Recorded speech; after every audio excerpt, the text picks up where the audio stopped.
Welcome to Introduction to Social Media for Nonprofits, presented by the Indiana Nonprofit Resource Network. INRN is a regionally based service delivered on behalf of Indiana United Ways. We provide affordable, accessible, and high-quality training and custom consulting services, such as board retreats to any Indiana nonprofit organization. Our presenter today is Brittany Dickey, Marketing and Communications Developer and Consultant, and former VISTA, who worked with all 5 regions of the Indiana Nonprofit Resource Network to help develop our social media goals specifically focused on managing social media with a limited staff.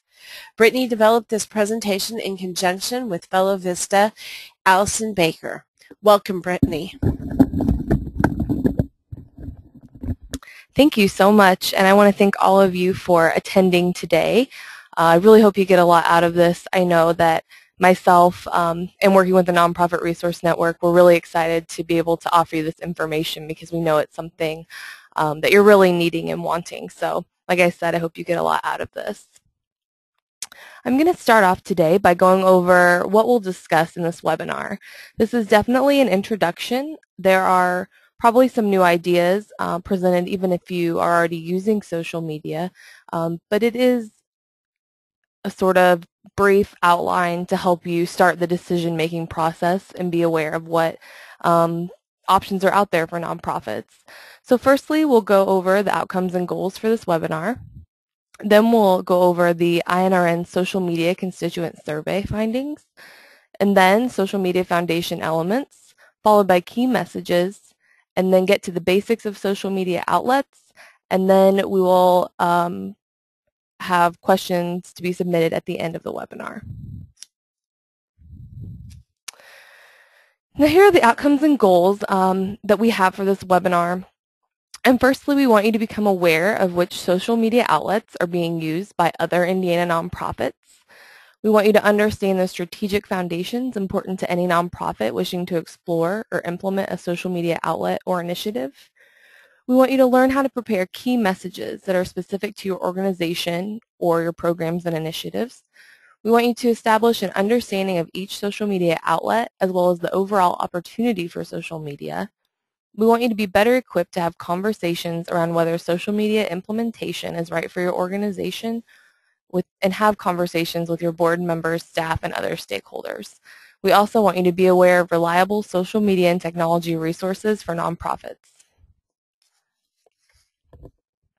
We're going to start by taking a look at a social media survey that was administered as a VISTA project for the Indiana Nonprofit Resource Network. And this survey was administered via constant contact to the INRN's constituent list, which is made up of roughly 5,000 nonprofit professionals in the state of Indiana.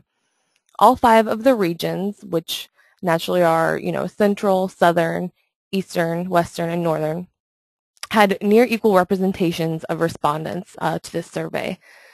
And from this survey, we gathered that 45% of the represented organizations who responded check Facebook occasionally, and 27% check Facebook daily. 78% of individuals who responded used Facebook, while 26% used Twitter, and 52% maintain a profile on LinkedIn. 86% of these respondents attend webinars. And we asked what were the types of information that nonprofit professionals wanted to acquire through social media or acquired through social media on a daily basis. And first, or the most popular, was news and information specific to the organizations.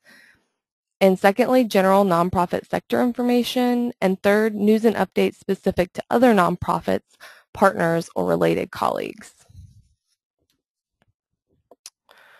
So now that you get kind of the overview of what Indiana nonprofits are doing and how they're using social media, we want to take you back to the very beginning and start with key messages. And key messages are the first foundation to your social media initiatives, and these can also, or probably should be, the foundation to your traditional marketing. These are the messages that you communicate over and over in your communications, and these can be your print communications, all the way to digital email marketing and your website. And really what these messages should do is encompass who you are as an organization, describe your services, programs, and constituents, and always, always align with your mission. And keywords are the actual words that you use in your communications. So your messages are made up of your keywords. And these not only serve you in social media, but also on the web with other ventures such as the website and overall in your strategy. And these should be a very defined and reiterated focus, something that you rely on and you go back to communicate over and over again. There will be a key message and keywords worksheet, and it will be posted after this webinar with the slides at www.inrn.org. So you can go to our website and you'll be able to download these worksheets, and they also will do more of explaining how to use the worksheets, how to figure out what your key messages are, how to extract keywords from really the information that you already have and are using about your organization. Next, I want to go over the social media foundation elements.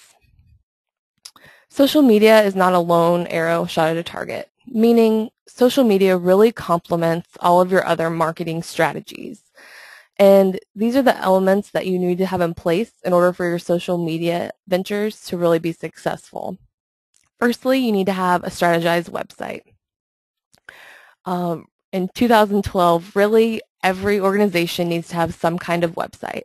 There are lots of free options and different ways to get discounts, to host websites and that sort of thing. We'll talk here in a little bit about blogs, which can be a really great way to host a website. But you really need to have a website, and as hard as it can be, sometimes it takes a long time to edit websites and to really get things going. But you want this to be a website that you feel really is a good face of your organization. Secondly, you want to have search engine optimization and tracking. An example of this is Google Analytics, and it's a Google tool which is free, and it basically provides you with information about who is viewing your website, what pages are most popular, what times of the day the website is being viewed, and very importantly, where people or from what area are people viewing your website. And then thirdly, email marketing.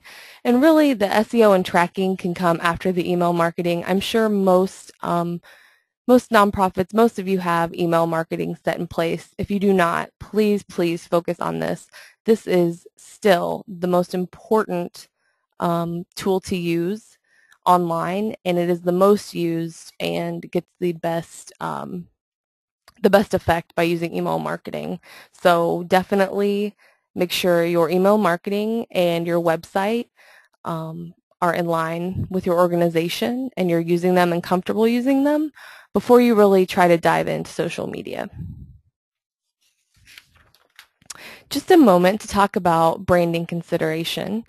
Branding adherence is just as important on social media outlets as it is in any other way that you would use your brand and your logo. So just please make sure that you consult the branding experts in your organization and make sure that your social media outlets are branded properly. Once again, you'll hear me say that social media, along with your website and your email newsletters, they're really a face to your organization, and they're accessible to a lot more people. So you want to make sure that you're putting forth the face and the brand that you want to be seen. When you're deciding whether social media is right for you, or even if you're already using one of the social media outlets and maybe you're thinking of using a different social media outlet or incorporating some other sort of strategy, you really want to start with the basics. You want to educate yourself, evaluate your needs and really your abilities, and then look for the best opportunity for your organization. These outlets can't stand alone. They must drive traffic or interest somewhere. This could be most commonly to your website or a response to a call to action. So you might use social media in fundraising. So your call to action would be, donate for this cause. And so your response, it would drive traffic to responding and donating to your organization. And the biggest difference between social media and other forms of print marketing that you might be familiar with, there's a higher level of engagement. And really, with our traditional forms of marketing, it's kind of one-sided. We inform others. We don't usually hear back from them. When social media is quite the opposite, and the goal is to not only inform people about your organization, but also to have them engaging in conversation about your organization, programs, events with you, and most importantly with other people. And this will help further your organization and help get out its message. It's also conversational, and this is what can be challenging about social media to a lot of people. This conversational tone is different and often unfamiliar. We tend to have a very formal approach to our marketing and a lot of the things that we do on the web. And, you know, even web writing has changed in the past years and has become more conversational. And especially in social media, there's definitely a more personal touch to everything, and it is supposed to encourage engagement, which conversation does. We're going to start out by talking about Facebook. Mostly it's been around the longest in comparison to Twitter or Pinterest or some of these other newer outlets. But Facebook is also the most widely used social media outlet that there is among nonprofits and just the general public. Some useful statistics on Facebook, demographics. Facebook has over 800 million active users, and more than 50% of those users logging on to Facebook at least once a day. 50% of these users are between the ages of 18 and 35, so we kind of think social media a younger generation, so that might make sense to us. But 40% are over the age of 35. So we might have in our minds that, oh, social media is just for young people, college-aged, you know, that's not who we're looking to interact with, so maybe we don't need to do it. But the truth is that pretty much almost half are over the age of 35. So there's almost an equal representation on Facebook of the older population and the younger. Additionally, a nonprofit technology network survey revealed that almost 9 out of 10 nonprofits have a presence on Facebook. So that's huge in kind of analyzing, well, are other nonprofits doing it? And overall, at least, the answer is yes.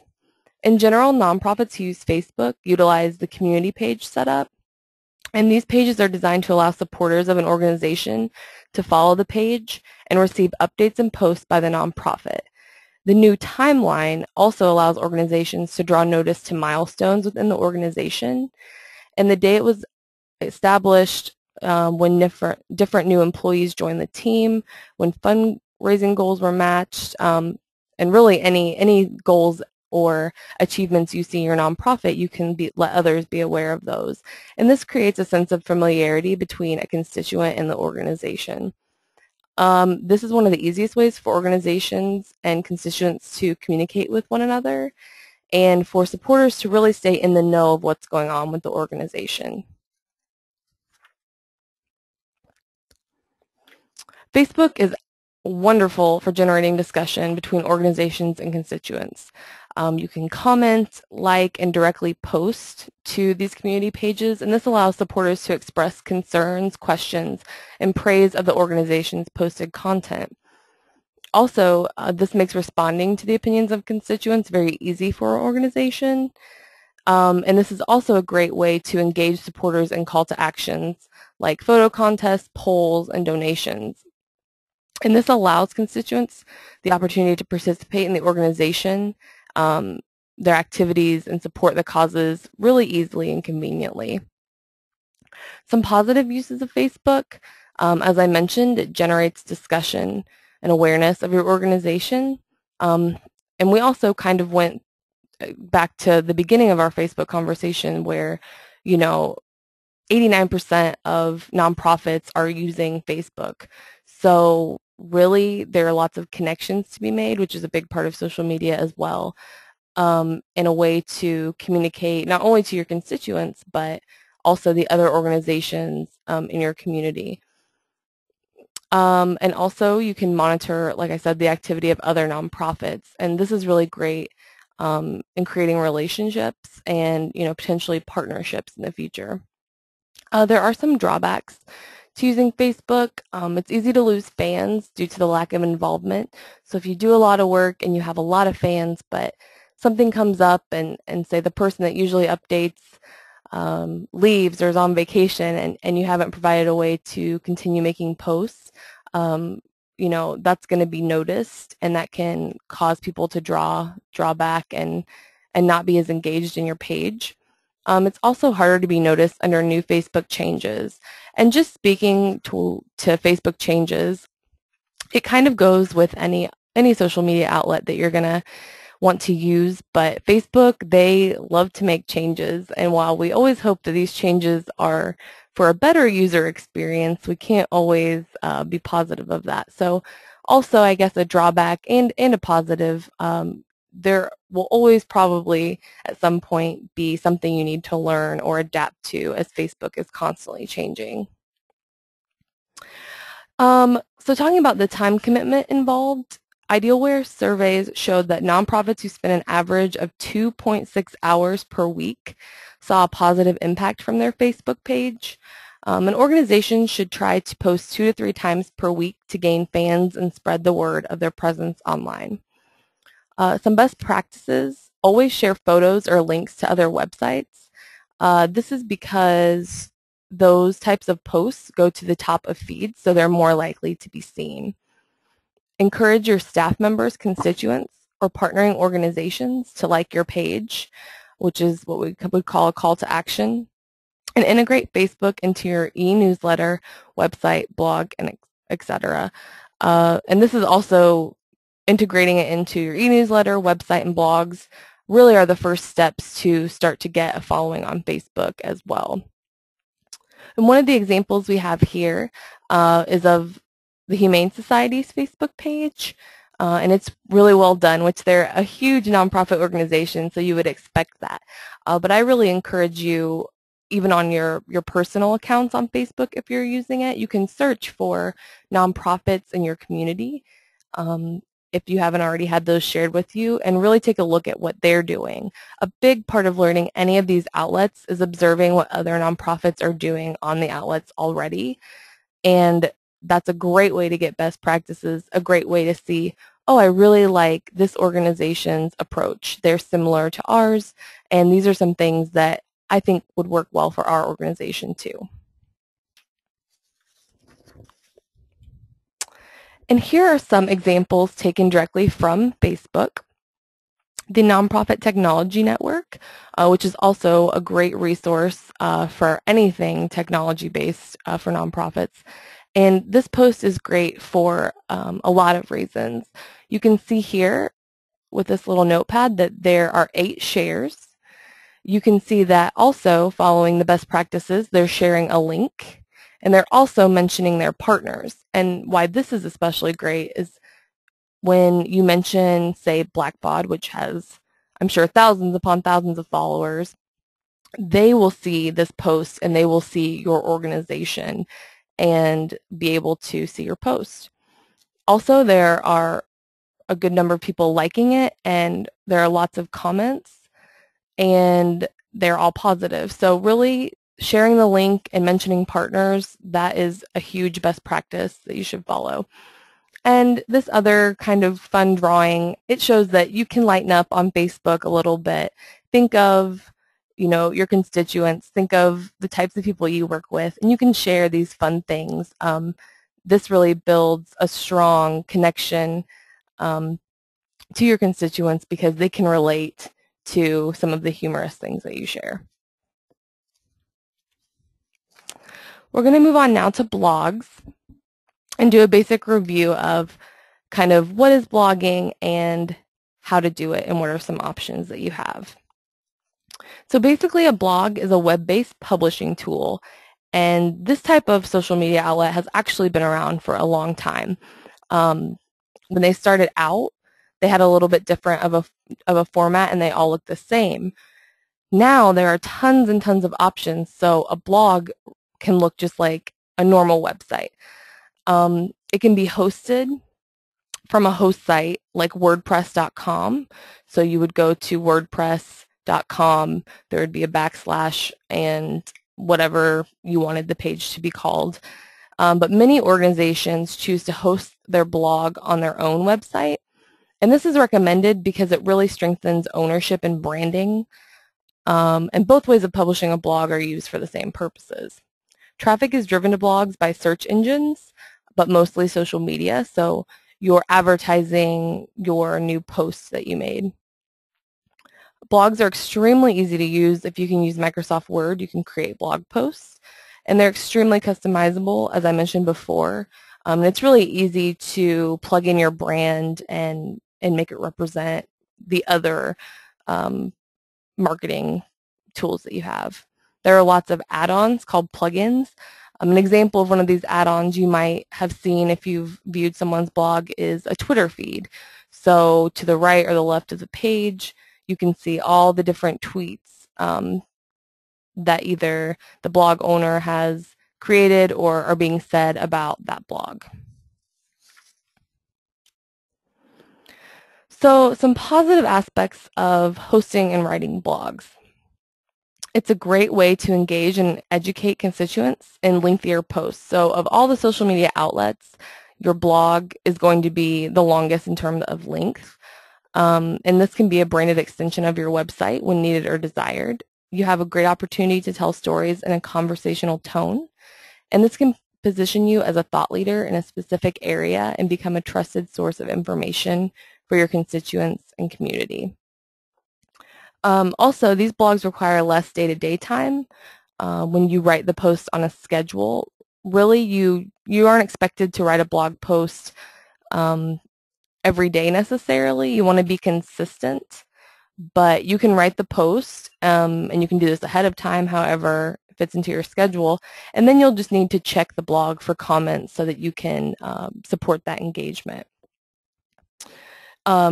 As far as strategy, you can have guest bloggers, which is really great if you're having an event and you have the speaker that's going to be there. That speaker can write a blog post for you, and that not only draws in the followers of that speaker, it also will engage your constituents. There are some drawbacks. Sometimes it will require extra time because these posts are lengthier, and the content is more rounded and developed. They usually revolve around a topic.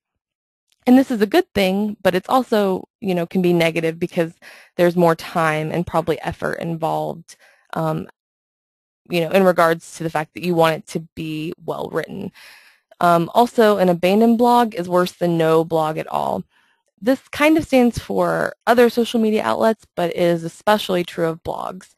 Like I said, you don't have to write a blog post every single day, but you want to set an expectation. So if you blog once a week, that's perfectly acceptable, but you want to make sure that you blog every week at about the same time so that the people that are interested in reading your blog will have that information when they expect.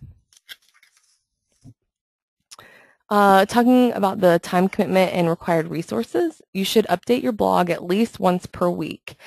This can add up to about 3 hours per week of work. It might seem a little silly, but it's great to have a good writer.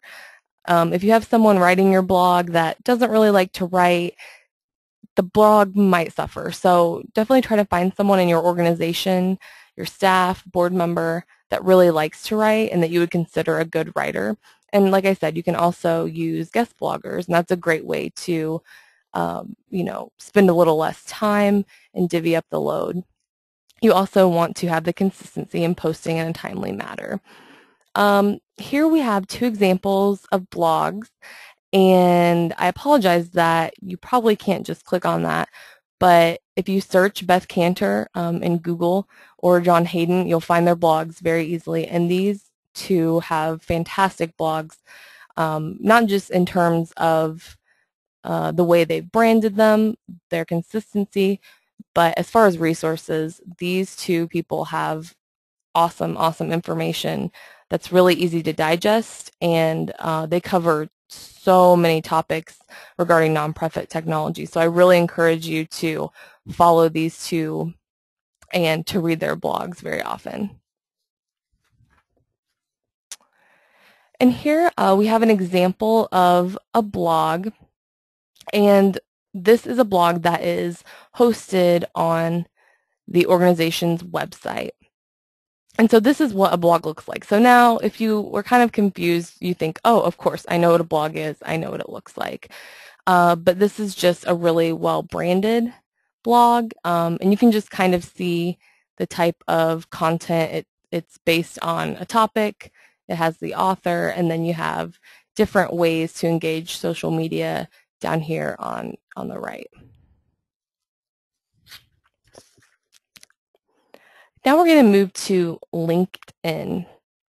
LinkedIn is a social networking site for professionals, and a lot of you probably already use LinkedIn and have a professional page for yourself. Individuals upload resumes, experience, references, and this is all visible to potential companies and employers. Nonprofits on LinkedIn can create a page which simply displays contact information, the number of employees, services offered, etc. You can also link to your website and other social media outlets on this LinkedIn page. They can also create a group page, which allows followers to post questions and generate discussion with fellow supporters and company members. So larger nonprofits or nonprofits that are thought leaders or experts in their community, they might want to develop an actual organization page which generates discussions and has some other features. LinkedIn has reported over 100 million professionals belong to the network, and there are over 20 million professional groups on the site, and over 17.5 million members join new groups every week. LinkedIn has also reported that 20% of these groups are based in the service sector. So we can definitely see that there is a nonprofit representation on LinkedIn. LinkedIn can be used to find new donors, fundraisers, employees, as well as volunteers, and it's a great way to generate discussion based on the services provided by your organization. And these discussions are great ways of connecting similar organizations or nonprofit professionals together by uniting over a similar cause or issue. It's also great for providing brand recognition, as you can link your Twitter, Facebook, blogs, website, etc., to your page. And also, you know, you're within a network of professionals, so obviously it's a great way to show your brand and let people know what your organization's about. Some positive uses of specifically having the page are that you attract like-minded organizations, you can recruit other professionals for workshops, consultations, volunteering, and you can share your social media outlets. A great example is the BoardSource company page on LinkedIn. And if you look for that page when you're in LinkedIn, you can kind of see what the bigger page that hosts discussions looks like and get an idea for the type of content that are on those pages. The drawbacks of managing a page like this requires maintenance of page members, and you also have to consider publicity, and it can take a significant amount of time to successfully respond to all comments and create an engaging atmosphere. You want members to feel comfortable in posing questions and offering service. Really, I think having a page where you would generate discussions probably is a better idea for larger nonprofits. But I think that definitely, just as I think that every professional, every person should have a LinkedIn profile for themselves, I think that every organization should at least have the informational page on LinkedIn. And these are actually really simple to make. So if you go to LinkedIn, they have a lot of information on how to do this. And now we're going to talk about Twitter. This is probably one of the more complicated social media outlets because it's very different from what we're used to. But what Twitter actually is a micro-blogging site. And it's the sharing of short, condensed content like news, knowledge, or other helpful insights in a digital format. And Twitter posts are called tweets, and they're limited to 140 characters or less. So not even 140 words, 140 characters, including spaces, punctuation, links, everything. So this really requires concise condensing of information. There are over 100 million active Twitter users, and a third of members lie between the ages of 25 and 34. 40% of these users are over the age of 35. So a little kind of similar to Facebook, but there still are plenty of an older population that are represented on Twitter, and I think that number is just growing because Twitter has seen an enormous amount of growth just within the past year or so. There were also 10,000 nonprofits on Twitter in 2009, and that's kind of a long time ago now. And like I said, Twitter has experienced a huge amount of growth, so I have complete confidence that you can more than double that number. Twitter runs on feeds that are in real time, so as soon as a tweet is composed and posted to the news feed, it shows up on its followers' pages or feeds. Organizations on Twitter follow other nonprofits and individuals they are interested in and can communicate with each other through tagging or retweeting posted content. And retweeting, basically, on your feed, it will show a post from a nonprofit that you like that's sharing an article. You can go ahead and there's a button, and you simply press that button, and then it goes to all the people that are following you.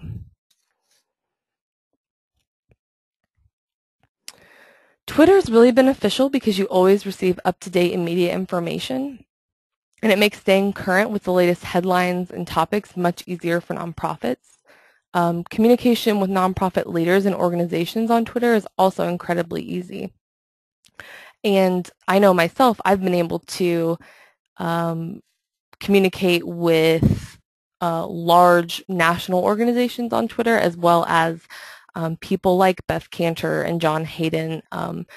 They're very open to responding to anyone. So you get a really great sense of community in the Twitter environment. The moment a top organization tweets content, you have the ability to retweet content, which is directly sharing it to your followers, or you can tag the organization in a tweet, which responds to something that they have said in a post, or respond to the content they've provided. The real-time newsfeed also can make it difficult for nonprofits to manage. Information is passed very quickly through the site, so unless you dedicate several hours a day to managing a news feed, it can be kind of hard to stay relevant and on top of all the information that's flowing in. It's also recommended that if you have a Twitter account, you should tweet at least once a day. And if you don't do this, you can risk losing followers who find their information from other sources. On the flip side of the coin, if you are posting, incessantly and you've posted 100 times a day, people can also not follow you because, they're annoyed with this information. And that can happen on Facebook as well. And also the strict character limit can make it difficult to phrase posts creatively and structured enough to catch attention. That is definitely a learning curve. You have to kind of work at becoming good at communicating on Twitter. It's very different from blogs or Facebook. So that's something that you might have to take a little bit of time to research and get training. But like I said, the blogs I mentioned earlier, Beth Kanter, John Hayden, they have great information on how to write posts and communicate in Twitter. You want to, like I said, tweet at least once a day and periodically check the feed for top news. So there's not a real round number for how much time you should spend a week on Twitter, but I would definitely say it will take a little more updating than Facebook. And really this is just going over again. You need to be able to check it periodically throughout the day. And you need to post at least once a day. A good example is Feeding America's Twitter page.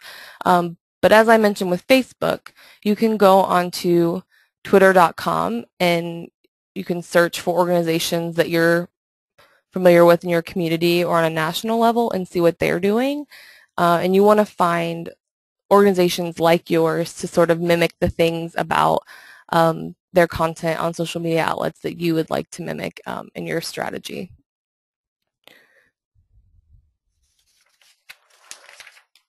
And here is an example that we've captured of a good Twitter profile. They have their brand, which, like we said, branding is just as important on social media outlets as it is on your website or your newsletter. So make sure that your brand is in the forefront and it's correct. Also, they have their mission statement underneath their name, which is extremely important, as well as a link to their website.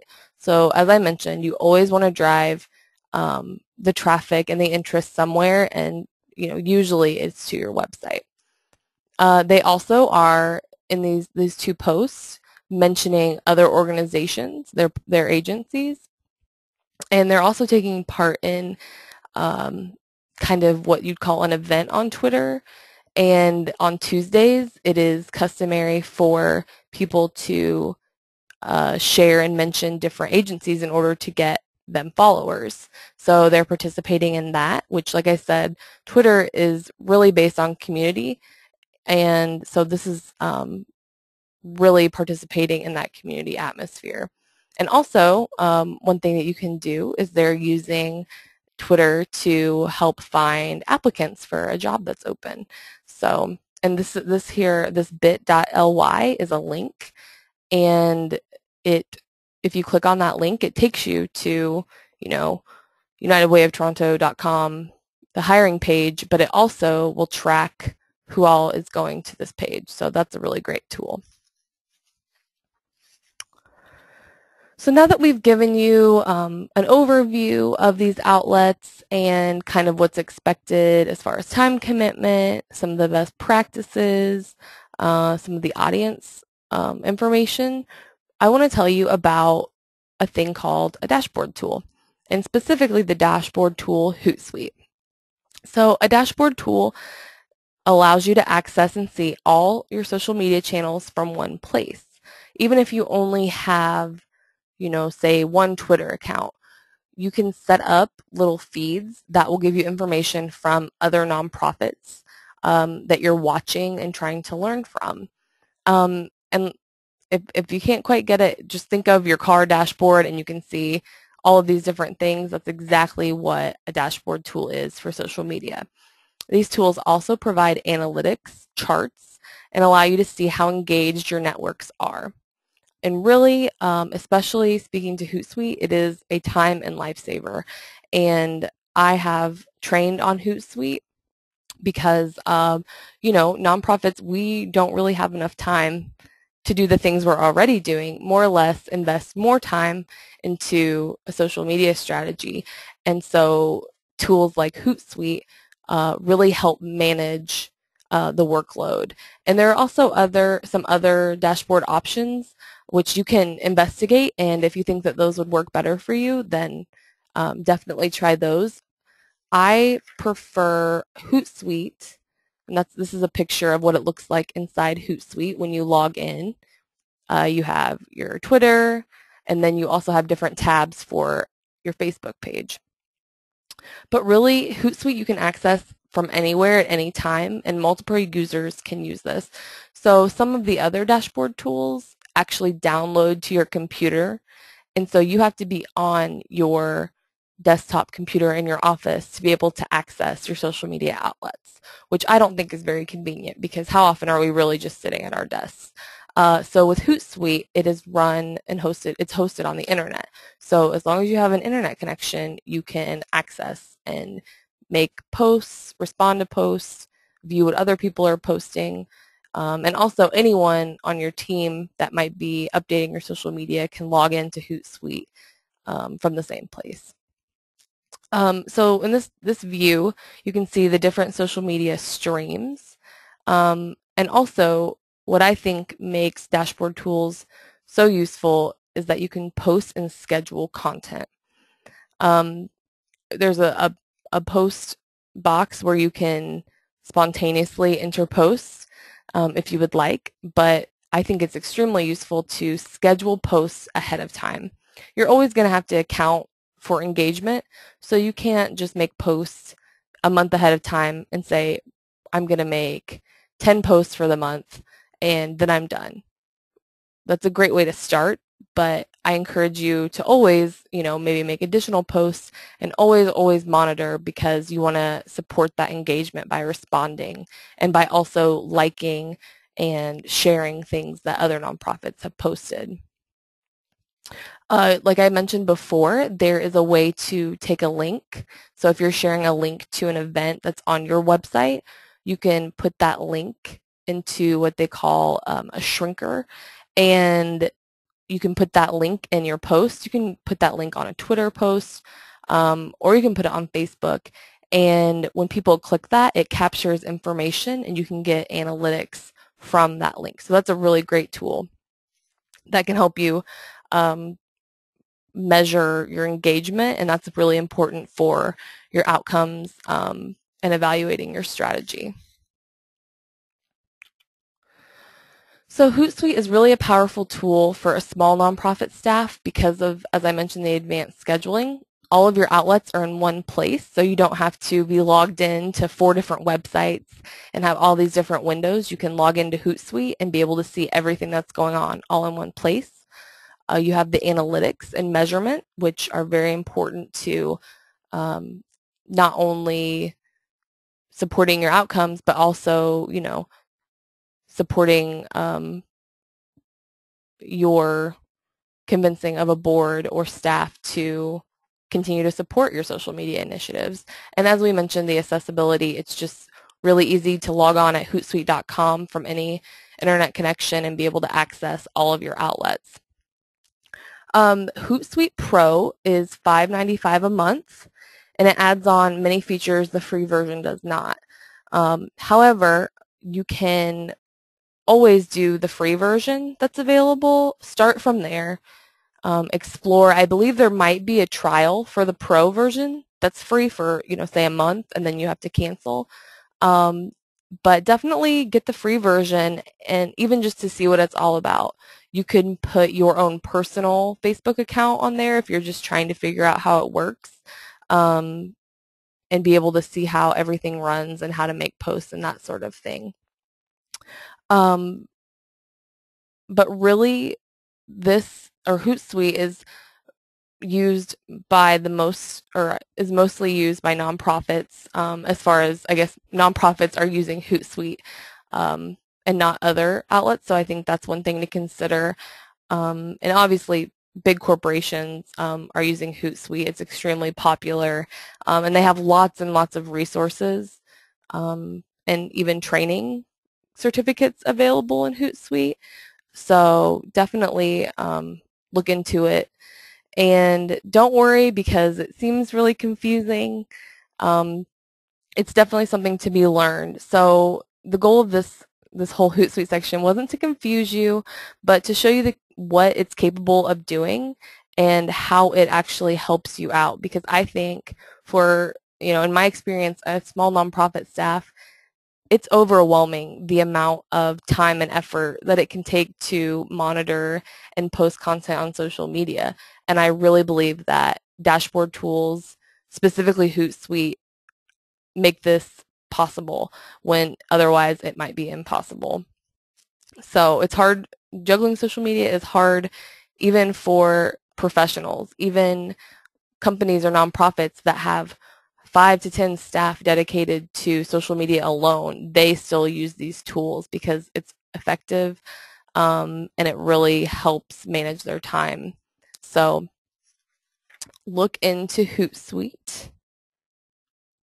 These are resources, and as I've mentioned, social media, technology in general is always changing. It's it's hard to keep up on all the different and new things that are coming out. So these are resources that are specific to nonprofits, and we found them to be really informative and also reliable. So the first two are more survey reports, which is great to find out, what are nonprofits doing, how are they using social media, and they also help with kind of the decision making. So the first is a survey done in 2011 and 12, so these are really recent, and it provides a lot of information about the use of social media.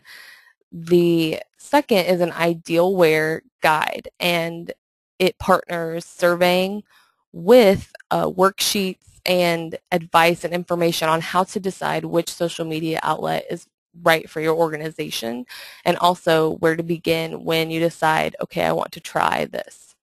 The last three resources are books, and you don't have to read the entire things cover to cover. They're really great as a research tool, so you could pick it up, go to a specific chapter, and find the information that you're looking for. So I want to thank you all for joining us. I hope this has been informative. And remember, please like us on Facebook. We can provide you lots of awesome information, training events, and you also will be able to be connected to other nonprofits all over the state. And also, you can visit our website, inrn.org. And there, if you have really specific questions, not only pertaining to social media, but any type of training, you can find your region and contact the director in that region that can specifically work with you. This webinar was previously recorded, and the document of questions asked during the webinar with answers is available on our website, www.inrn.org, along with the slides from this webinar. And if you have any questions after viewing this webinar, please go to our Facebook page, which is listed in the slides, and ask your question and continue the conversation. So I want to thank you again for joining us, and we hope to see you on Facebook.